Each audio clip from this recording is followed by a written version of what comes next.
Bismillah, alhamdulillah, la haula wala quwwata illa billah. Yang kami hormati Bapak Kepala Sekolah yang dalam hal ini diwakilkan oleh Wakasiswaan Bapak Siddiq Wardoyo, Bapak Ibu yang saya hormati, pertama mari kita panjatkan puji syukur kita kepada Allah Subhanahu wa taala, Tuhan yang Maha Esa, atas segala karunia-Nya sehingga kita bisa hadir memenuhi undangan dari kami, yaitu diseminasi modul 1.4 budaya positif PGP Angkatan 6 Kabupaten Wonosobo SMK Negeri 1 Wadas Bintang. Sholawat dan salam mari kita haturkan kepada Nabi kita, Nabi besar Muhammad Sallallahu Alaihi Wasallam, yang kita nanti syafaatnya besok di yaumil akhir.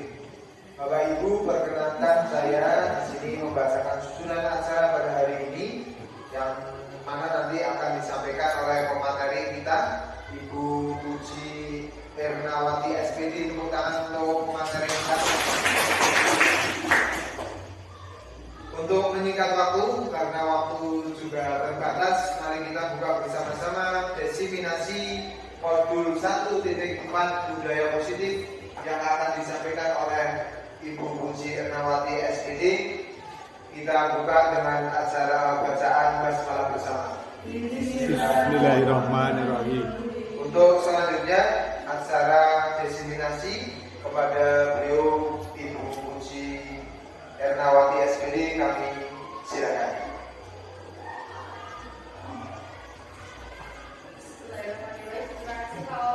Assalamualaikum warahmatullahi wabarakatuh. Waalaikumsalam warahmatullahi wabarakatuh. Terima kasih Bapak Ibu semua sudah menghadiri, sudah bersedia hadir di ruangan ini dalam keadaan sehat dalam acara diseminasi modul 1.4 budaya positif.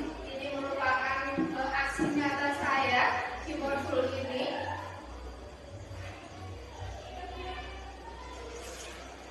Di modul ini, saya membagikan pemahaman dan pengalaman penerapan tentang budaya positif.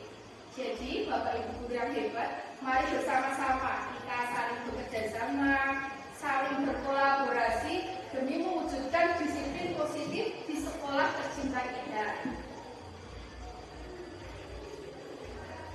Dalam diseminasi ini ada pencapaian khusus dan pencapaian khusus yang akan kita capai bersama. Pencapaian umumnya yang pertama, memahami konsep pendidikan menurut Ki Hajar Dewantara dihubungkan dengan konsep budaya dan lingkungan positif di sekolah yang berpihak pada murid.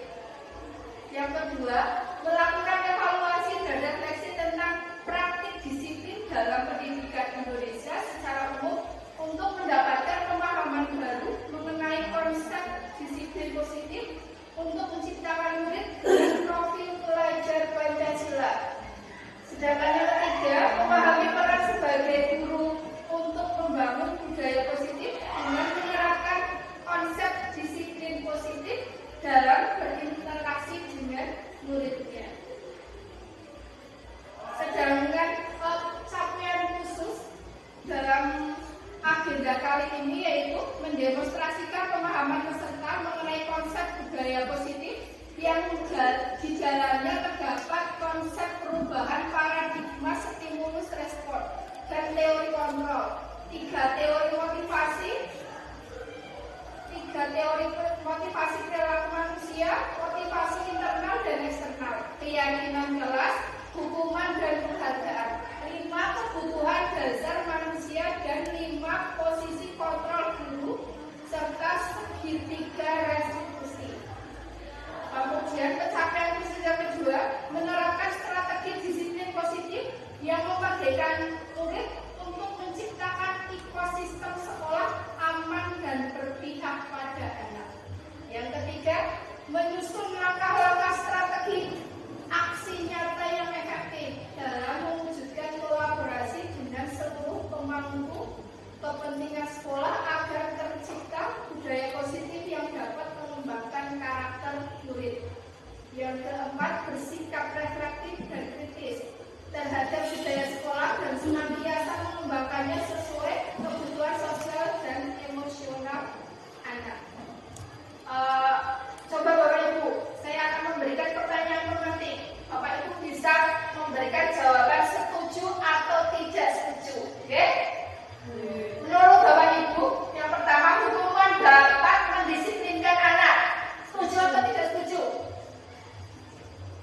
Tidak setuju.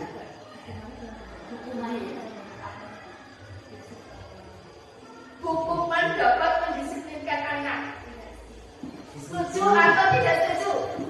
Setuju dalam jangka pendek, kalau jangka panjang tidak.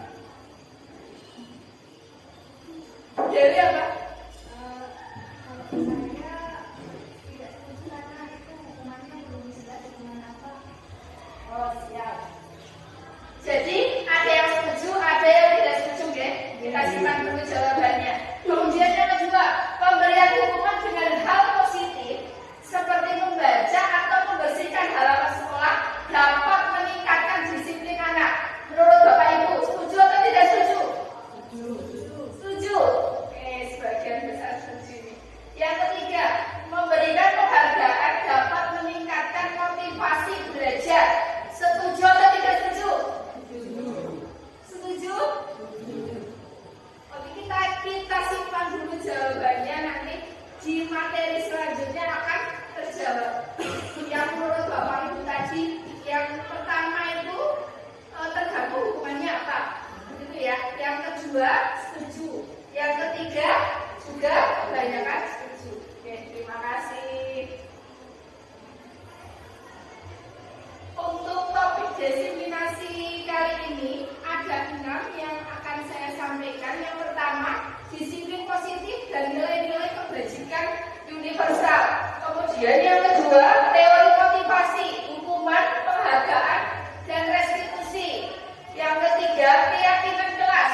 Keempat, kebutuhan dasar manusia dan dunia berkualitas. Kelima itu restitusi, tapi yang diangkat di sini 5 posisi kontrol. Yang keenam, segitiga restitusi. Memasuki topik yang pertama itu disiplin positif dan nilai-nilai kebajikan universal. Disiplin positif, Bapak Ibu, kebanyakan orang akan menghubungkan kata disiplin dengan tata tertib, teratur, dan kepatuhan terhadap peraturan. Kata disiplin juga sering dihubungkan dengan hukuman, padahal itu sungguh berbeda. Karena belajar tentang disiplin positif tidak harus dengan memberikan hukuman. Justru itu adalah salah satu alternatif terakhir, dan bila perlu tidak digunakan sama sekali kata-kata hukuman itu. Untuk menciptakan murid yang merdeka, syarat utamanya adalah harus ada disiplin yang kuat. Disiplin yang dimaksud adalah disiplin diri yang memiliki motivasi intrinsik. Disiplin diri dapat membuat seseorang itu menggali potensinya menuju pada sebuah tujuan mulia. Sesuatu yang dihargai dan bermakna. Seseorang yang memiliki disiplin diri berarti mereka bertanggung jawab terhadap apa yang dilakukannya, karena mereka mendasarkan tindakan mereka pada nilai-nilai kebajikan universal. Sebagai pendidik kita, tujuan kita adalah menciptakan anak-anak yang memiliki disiplin diri sehingga mereka bisa berperilaku dengan mengacu pada nilai-nilai kebajikan yang memiliki motivasi intrinsik bukan ekstrinsik. Coba Bapak Ibu, ini paradigma baru. Coba angkat tangannya, minta tolong sama teman satunya. Yang satu-satu mungkin bisa berbagi. Coba angkat tangannya. Di tangan satu Bapak Ibu ini, ya, ada sesuatu yang penting. Ya, menurut Bapak Ibu yang penting. Coba angkat tangannya Bapak Ibu. Ada sesuatu yang penting. Dikepalkan tangannya. Temannya satunya, yang satunya satu meja berdua. Dibuka. Yang mengepalkan hanya satu. Yang mengepalkan hanya satu. Yang mengepalkan tangan hanya satu. Yang mengepalkan cuma satu. Ya, membuka. Satu membuka. Yang mengepalkan tangan, di dalam kepalan tangan ini ada sesuatu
Kemudian ilusi bahwa kritik dan membuat orang merasa bersalah dapat menguatkan karakter. Ya, padahal itu sebuah ilusi. Mbak, kamu tidak kayak gitu, nanti gitu. Itu kan membuat orang kalau peserta didik kita merasa bersalah, benar atau tidak? Kita anggap itu menguatkan karakter mereka, padahal itu hanya sebuah ilusi, tidak benar. Ilusi bahwa semua penguatan positif efektif itu bermanfaat, itu juga tidak semuanya benar. Ilusi bahwa orang dewasa memiliki hak untuk memaksa, nah itu kita sering mengaplikasikannya kepada murid kita bahwa kita lebih dewasa dari mereka sehingga kita sebagai guru seperti berhak kayak memaksa, padahal itu tidak benar, hanya sebuah ilusi.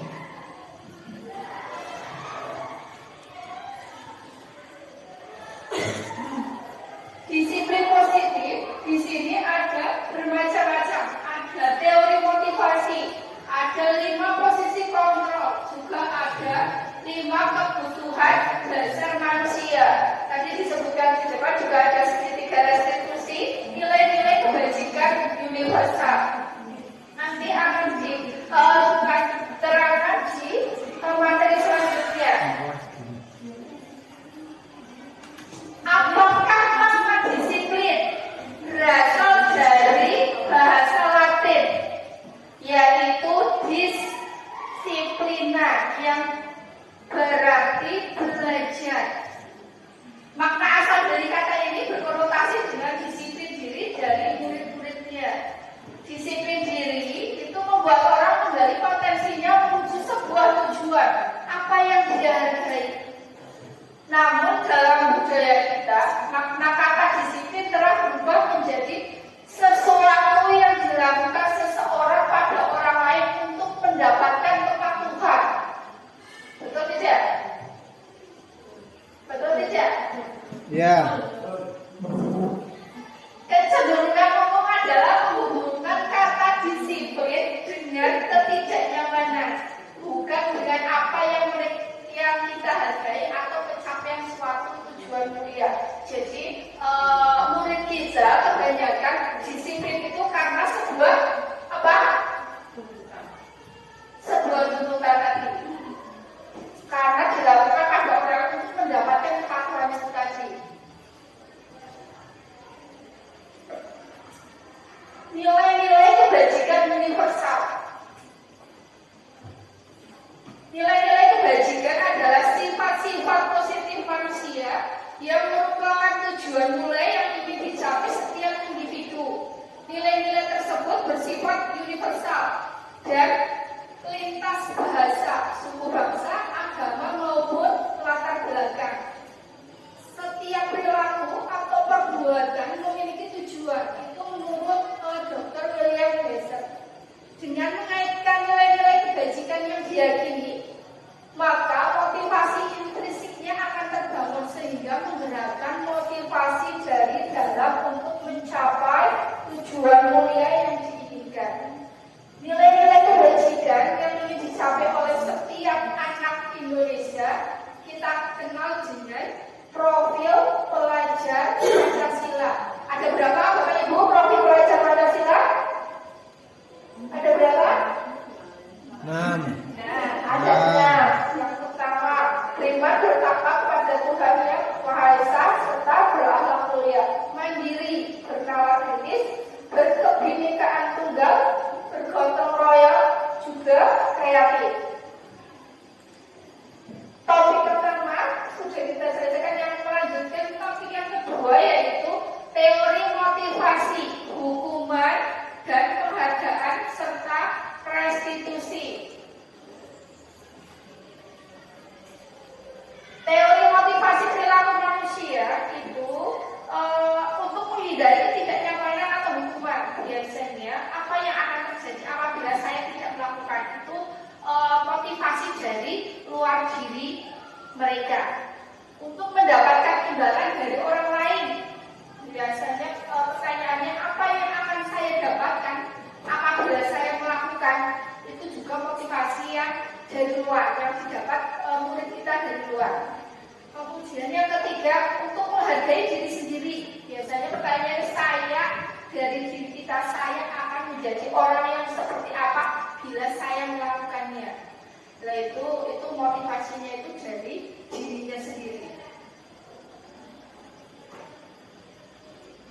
Menurut Ki Hajar Dewantara, merdeka itu tidak hanya terlepas dari perintah, akan tetapi juga cakap membuat memerintah diri sendiri. Jadi merdeka itu kita itu cakap membuat diri kita, memerintah diri kita sendiri ke hal-hal yang positif, bukan negatif.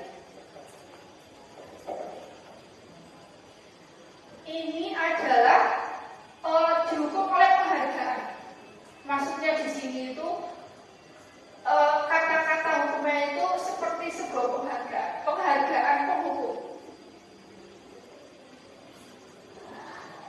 Karena penghukum oleh penghargaan ini, penghargaan itu menurunkan kualitas, penghargaan mematikan kreativitas, juga penghargaan mengurangi motivasi dari dalam dirinya. Bapak Ibu, kita jawab bersama-sama. Menurut Bapak Ibu, ini hukuman atau konsekuensi? Yang pertama, mencatat 100 kali di dalam buku kalimat saya tidak akan terlambat lagi karena terlambat ke sekolah, karena ada siswa kita yang terlambat sekolah. Menurut Bapak Ibu, ini merupakan suatu hukuman atau konsekuensi? Apa? Wanita apa? Hukuman. Yang lain apa? Itu apa? Hukuman. Konsekuensi menurut kita, menurut Pak Ridwan itu sebuah hukuman. Kita simpan dulu jawabannya. Yang kedua, lari mengelilingi lapangan basket 2 kali karena terlambat hadir di sekolah. Menurut Bapak Ibu, itu hukuman atau konsekuensi? Jawab saja, itu benar atau tidak, salah tidak ada yang jawab. Menurut Bapak Ibu, hukuman atau konsekuensi? Hukuman. Ya, kita simpan dulu jawabannya. Yang ketiga, murid diminta untuk push up 15 kali karena tidak menggunakan masker ke sekolah. Ini di hukuman atau konsekuensi? Hukuman. Oke, lanjut ya. Menggantikan kertas tugas teman yang telah dicoret-coret, hukuman atau konsekuensi? Konsekuensi. Selanjutnya, membersihkan tumpahan air di meja tulis karena tersenggol pada saat belajar. Apa itu? Konsekuensi. Kita simpan dulu jawabannya. Selanjutnya, murid disuruh untuk mengenakan sepatu seharian di sekolah karena tidak menggunakan sepatu hitam. Hukuman atau konsekuensi? Apa Bapak Ibu?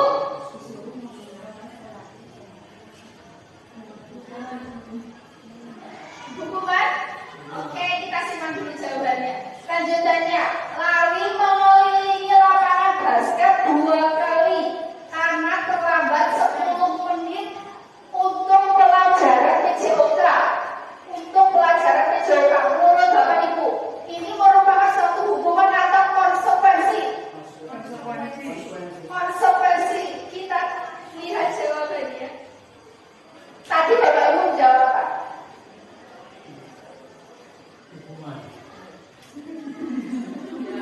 Kalau mengelilingi lapangan basket 2 kali di masa pelajaran PJOK itu sebuah konsekuensi. Tetapi kalau mengelilingi lapangan basket 2 kali di pelajaran bahasa Indonesia itu adalah sebuah hukuman. Betul ya Bapak Ibu? Kita lanjut. Di sini ada perbedaan antara hukuman dan konsekuensi. Hukuman itu sesuatu yang menyakitkan, harus terjadi. Sedangkan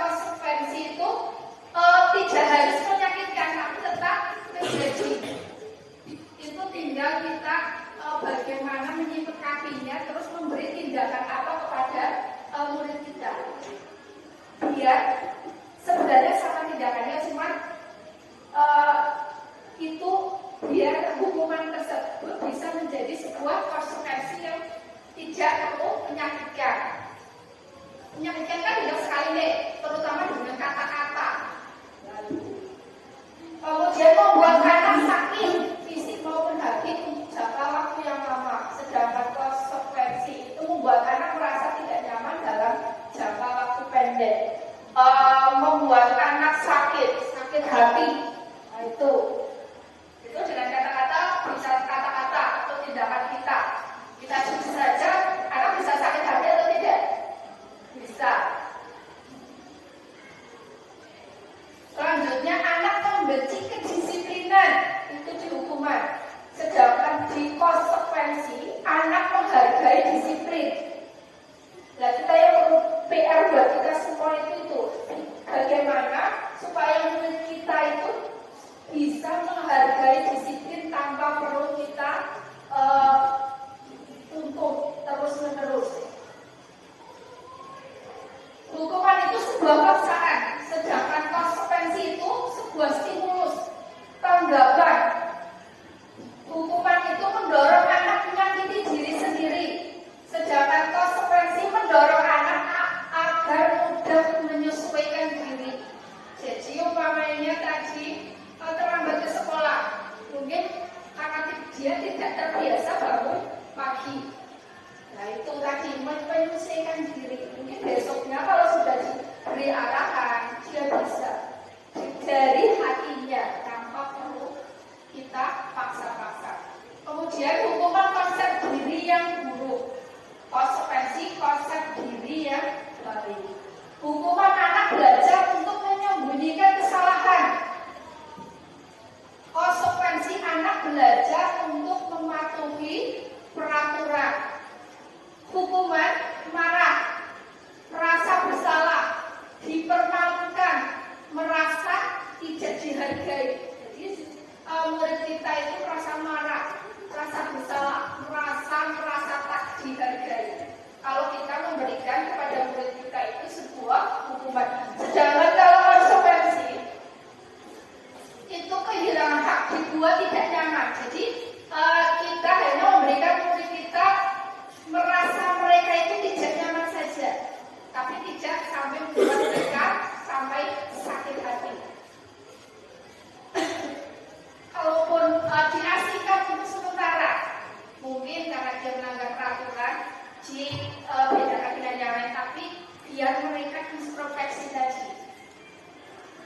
Mengatakan Bapak Ibu, oke?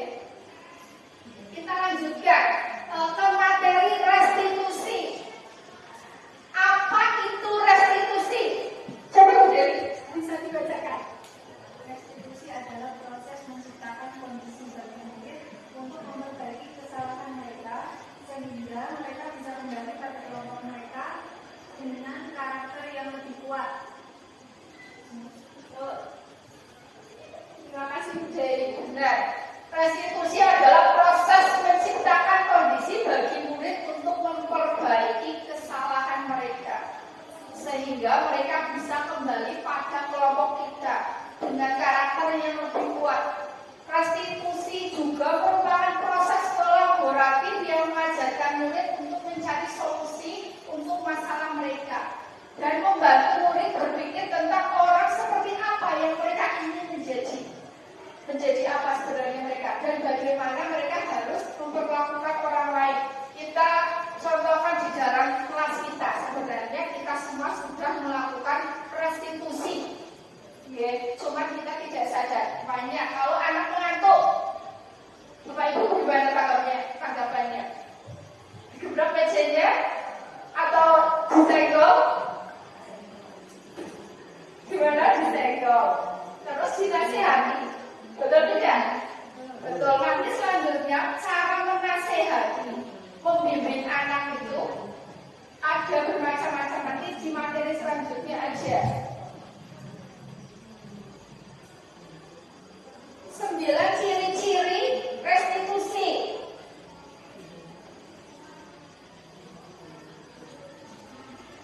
Yang pertama, bukan untuk menebus kesalahan, namun untuk belajar dari kesalahan.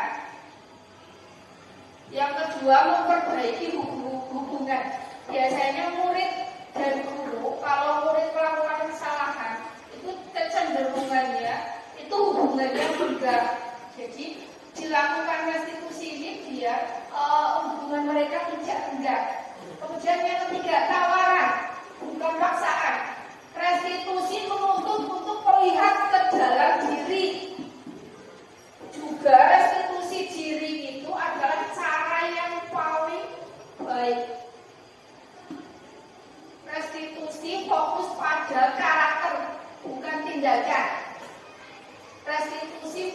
pada solusi. Jadi kalau murid kita bermasalah di dalam pembelajaran kita tuh hanya fokus untuk mencari solusinya, bukan fokus untuk menghukum.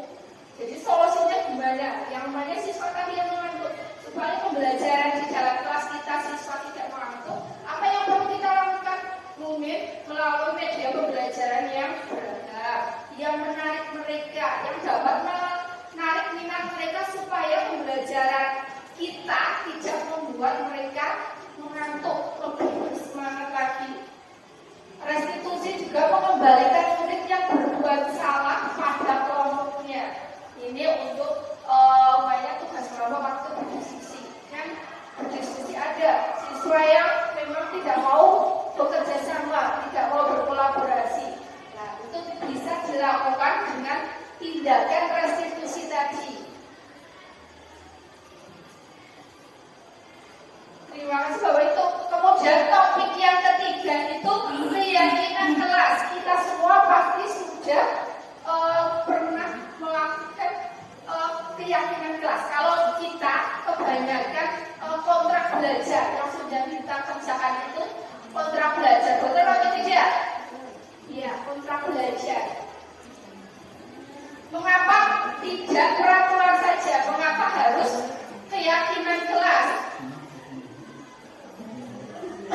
Karena kalau peraturan itu mengikat, ya Bapak Ibu, tapi kalau keyakinan itu dari dalam dirinya sendiri, anak ya akan sadar diri kalau kita harus datang tepat waktu, harus memperhatikan di dalam pembelajaran, itu merupakan keyakinan kelas. Jadi keyakinan kelas itu berasal dari diri mereka sendiri, bukan dari orang lain. Dari peraturan kelas yang sudah kita buat bersama, biasanya di awal pembelajaran, itu nanti akan naik levelnya menjadi sebuah keyakinan kelas. Kalau peraturan kelas di kelas tersebut, di pembelajaran kita, baik, tidak ada kendala, nanti levelnya akan naik menjadi sebuah keyakinan kelas. Bahwa saya itu harus aktif di dalam pelajaran, yakin. Kalau saya aktif, saya memperhatikan, saya itu bisa. Nanti juga levelnya akan naik lagi menjadi lingkungan positif. Kalau sudah mempunyai keyakinan kelas yang baik, lingkungan positif menjadikan lingkungan yang positif di dalam kelas kita, sehingga akan terjadi budaya positif di kelas kita. Coba Bapak Ibu dibersani di depan. Yang mana yang merupakan keyakinan kelas dan mengapa? Yang coba dibaca dulu, yang berwarna hijau atau berwarna putih. Yang merupakan keyakinan kelas.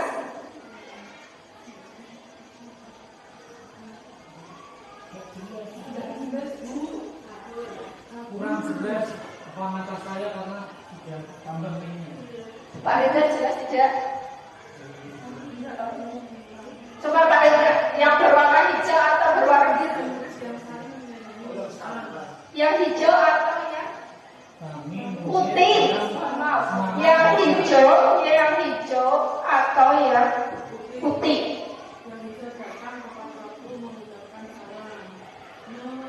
Yang hijau, kesepakatan kelasnya itu datang tepat waktu mengucapkan salam.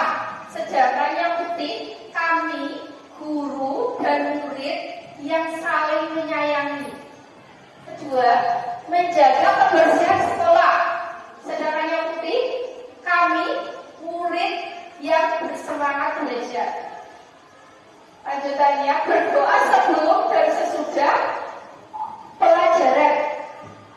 Aktif dalam pembelajaran, tertib, itu kesepakatan kelas yang biasanya kita tempel kita sepakati di awal pembelajaran. Bisa ditempel di dinding biasanya, atau hanya ditulis di halaman pertama pada pembelajaran di kelas kita. Kemudian yang berwarna putih itu tadi sampai kami guru dan murid yang saling menyayangi, kami murid yang belajar. Kami murid yang peduli dengan teman-teman yang sudah kategori keyakinan kelas itu yang mana, yang berwarna hijau atau putih menurut Bapak Ibu? Yang putih. Yang mana? Yang putih. putih. Benar. Karena yang hijau itu tadi masih sebuah peraturan kelas. Betul kan? Kalau peraturan kelas itu biasanya tertib, datang tepat waktu, belum sampai ke keyakinan kelas. Jadi itu PR buat kita bersama dari peraturan kelas tersebut, bagaimana supaya kita bisa memberikan keyakinan ke murid kita itu adalah sesuatu hal yang positif yang harus kita lakukan. Nah ini Bapak Ibu, mari kita jawab bersama. Ini apa? Selalu peraturannya selalu kembalikan buku ke tempatnya. Itu termasuk apa?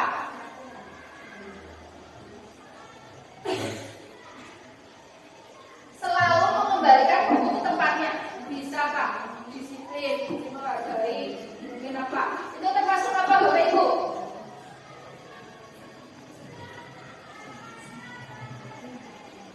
Apa? Kesepakatan. Kesepakatan. Nah, kemudian dilarang mengganggu orang lain. Menurut Bapak Ibu apa? Dilarang mengganggu orang lain. Menghormati bisa tidak? Menghormati, menghargai orang lain. Bisa? Kemudian hadir di sekolah 15 menit sebelum pembelajaran dimulai. Itu termasuk apa Bapak Ibu? Disiplin. Apa? Disiplin. Nah, dilarang melakukan kekerasan. Disiplin. Menghormati orang lain, menghargai orang lain. Menghargai, menghormati orang lain. Kita simak dulu jawabannya. Dilarang menggunakan narkoba. Itu termasuk apa Bapak Ibu? Kesehatan. Kesehatan. Pergantian atau menunggu giliran. Disiplin. Ya. Menggunakan masker. Kesehatan. Kesehatan. Nah, jangan berlari di kelas atau di koridor kelas. Termasuk apa? Ketertiban juga. Lagi tadi. Jadi selalu mengembalikan buku ke tempatnya itu termasuk bentuk dari tanggung jawab. Sedangkan dilarang mengganggu orang lain itu keyakinan kelasnya itu menghormati orang lain. Hadir di sekolah 15 menit sebelum pembelajaran dimulai. Itu keyakinan kelasnya itu berkomitmen bahwa saya itu harus tepat waktu komitmennya, menghormati orang lain. Kalau banyak hadir terlambat mengganggu pelajaran yang harusnya sudah dimulai, ternyata ada yang datang. Itu untuk menghormati teman kita, teman yang di kelas. Dilarang melakukan kekerasan, yaitu bisa keyakinannya keselamatan atau menghormati orang lain. Dilarang menggunakan narkoba. Itu keyakinan kelasnya itu kesehatan, karena demi kesehatan. Bergantian atau menunggu giliran. Bersabar, menghormati orang lain yang datang duluan, biasanya duluan. Menggunakan masker itu kesehatan. Jangan berlari di kelas atau koridor. Keyakinan kelasnya itu demi keselamatan atau keamanan.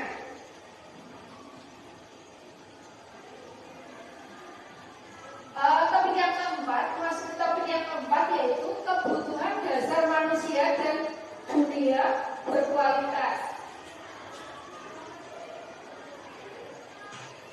Kebutuhan dasar manusia itu ada 5.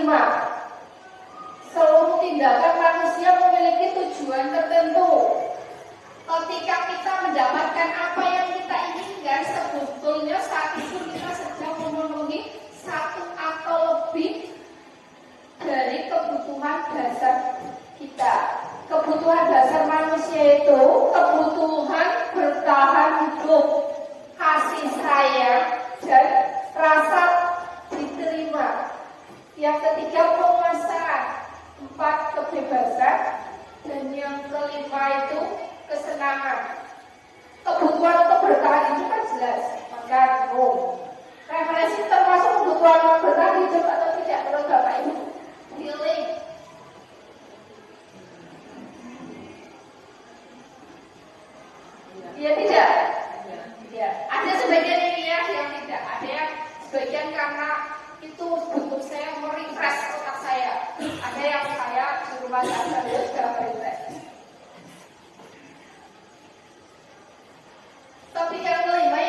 Yang pertama penghukum, yang kedua pembuat rasa bersalah, yang ketiga teman, yang keempat pemantau, yang kelima manajer.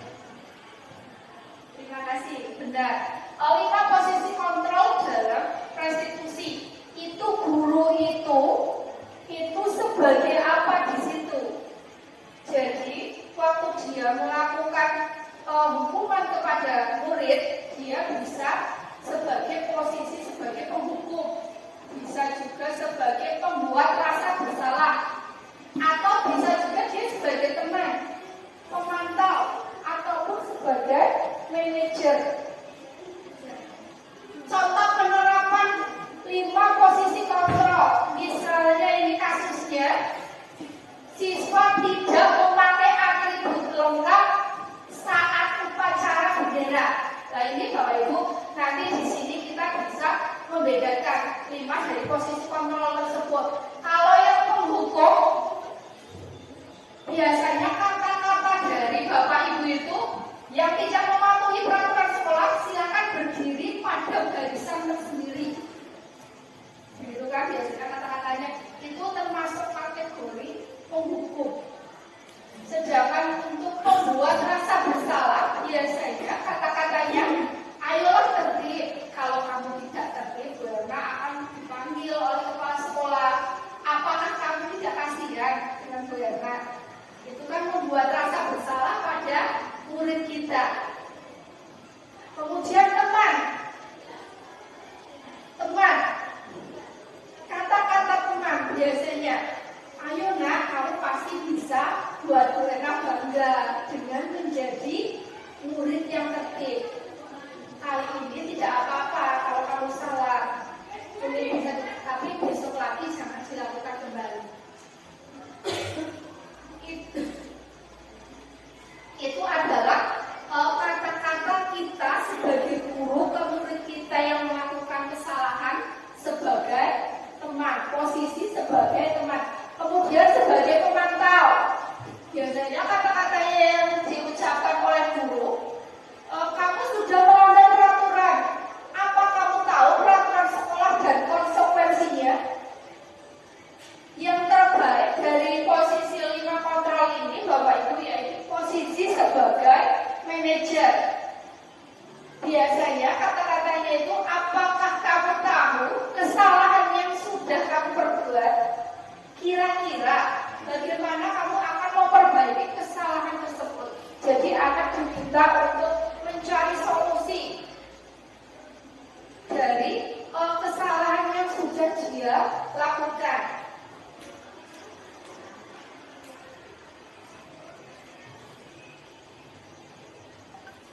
Bapak Ibu coba perhatikan di depan.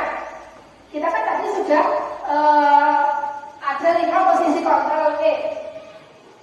Ada penghukum, pembuat rasa bersalah, ada teman, pemantau, juga manajer. Nah di sini pertanyaannya, menurut Bapak Ibu, saya kecewa sekali dengan kamu. Itu termasuk apa? Sebagai apa? Posisi sebagai apa? Sebagai teman, sebagai pembuat rasa bersalah, sebagai penghukum, sebagai pemantau, atau sebagai manajer. Saya kecewa sekali dengan kamu. Itu apa? Membuat rasa bersalah. Nah, kita simpan dulu. Yang kedua, kamu tidak pernah benar melakukannya. Kamu tidak pernah benar melakukannya, Mbak. Itu apa? Penghukum. Ketiga, ayolah lakukanlah demi ibu. Namanya apa? Teman. Kemudian lanjutannya, apakah kamu mau mendapatkan stiker bintang dari ibu? Mungkin ini penghargaan. Kalau kamu banyak, kalau kamu tertib, nanti nilainya akan ibu tambah. Banyak sama. Ini bentuknya Pak. Posisi sebagai apa kita sebagai guru? Sebagai apa? Bisa kita dulu jawabannya.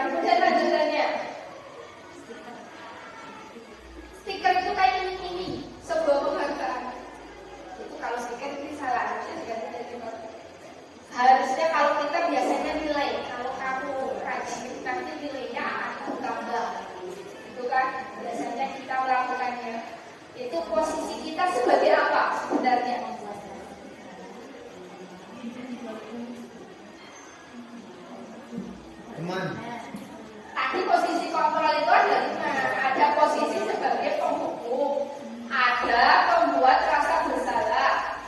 Posisi kita sebagai guru itu bisa sebagai teman, sebagai pemantau, atau sebagai manajer.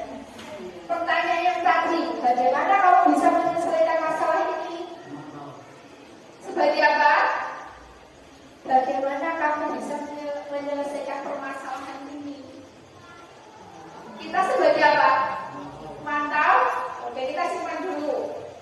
Kemudian yang terakhir, kamu selalu yang paling terakhir. Membuat rasa bersalah. Ya, kamu selalu yang paling terakhir. Mungkin mengerjakannya. Lah, kenapa sih kamu mengerjakannya selalu yang paling terakhir? Itu apa? Pembuat tadi, benar, yang disampaikan bahwa pembuat rasa bersalah. Kita lihat dulu jawabannya yang benar.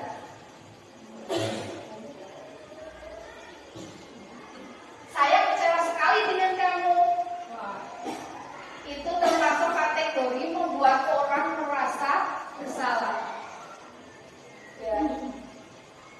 Kemudian kamu tidak pernah benar melakukannya. Itu menghukum, langsung menjustice. Nek dia itu tidak pernah benar dalam melakukannya. Ayolah lakukan begitu. Biasanya kita teman. Seolah-olah kita sama memberhentikan itu kita teman. Apakah kamu mau mendapatkan stiker bintang hari ini? Itu sebagai pemantau, guru sebagai posisinya sebagai pemantau. Kemudian bagaimana kamu bisa menyelesaikan masalah ini? Jadi anak diminta untuk menyelesaikan apa yang dia perbuat. Konsekuensi apa yang dia perbuat itu apa? Masalah yang punya apa? Banyak tadi ada siswa yang mengantuk. Lah, kamu mengantuk. Lah, masalahnya itu apa? Sebaiknya kamu gimana? Itu biasanya posisi itu sebagai manajer. Ini dari 5 posisi kontrol, posisi manajer itu posisi yang paling baik, yang paling ideal, yang sebaiknya guru lakukan. Kamu selalu yang paling terakhir, itu termasuk kategori posisi penghukum. Kemudian yang topik yang ke-6, ini ada segitiga restitusi.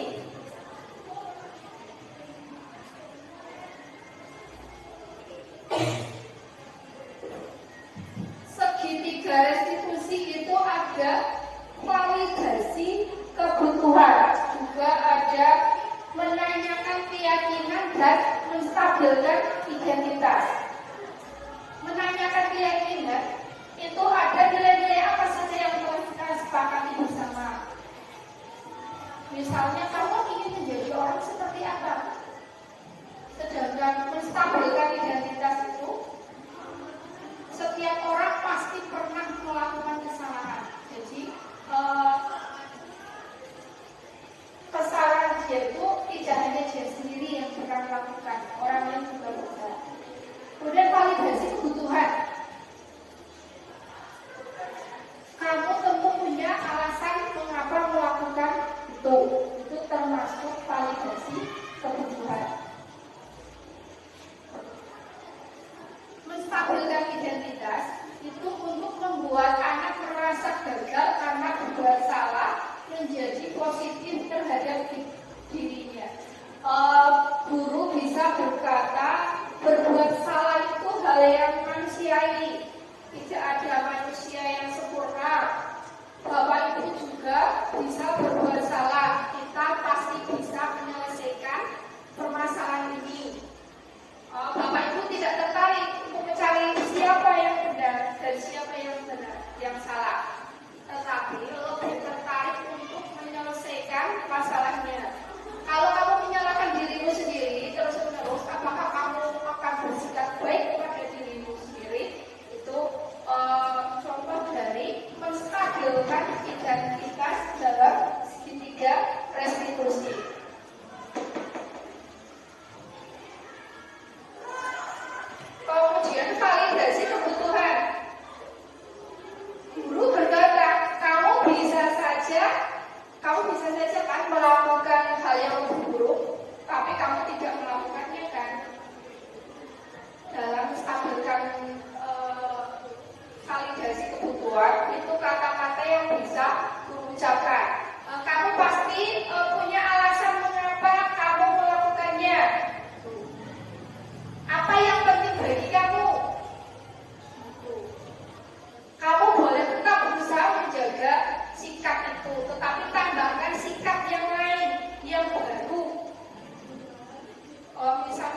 kita sebagai guru kepada murid kita yang melakukan kesalahan atau melanggar peraturan.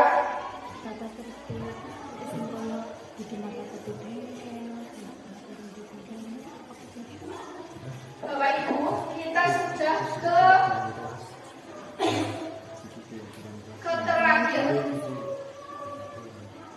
Kita akan coba merefleksikan hal-hal yang sudah tadi kita bersama lihat di materi yang sudah kita lihat bersama. So, refleksinya, yang pertama, hal baru apa yang mengubah paradigma saya, yang saya dapatkan. Bapak Ibu, banyak sekali hal-hal baru, harapannya hal-hal baru yang membuka pikiran hati kita, bagaimana kita menangani murid kita sebagai guru dalam menyelesaikan masalah di dalam kelas. Tadi bisa melalui 5 posisi kontrol. Yang paling tepat dan ideal kita sebagai seorang manajer, sebagai teman, bukan sebagai guru, posisinya bukan sebagai penghukum. Perasaan apa yang muncul selama mengikuti sesi ini, khususnya mengenai makna disiplin dan motivasi intrinsik? Perasaannya bagaimana Bapak Ibu?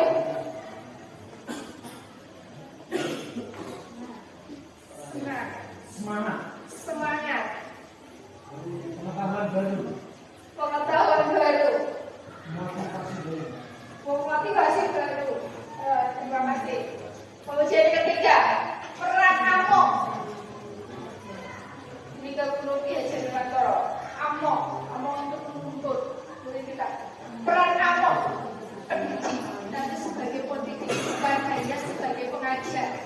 Kalau mengajar itu hanya menyampaikan KD saja, modul materi ajar, selesai. Tapi kalau posisi kita sebagai seorang pendidik, tidak hanya cukup dengan menyampaikan materi, tapi harus bagaimana karakter mereka itu baik di dalam pembelajaran. Peran aku seperti apakah yang saya telah lakukan selama mengikuti modul ini? Bapak Ibu,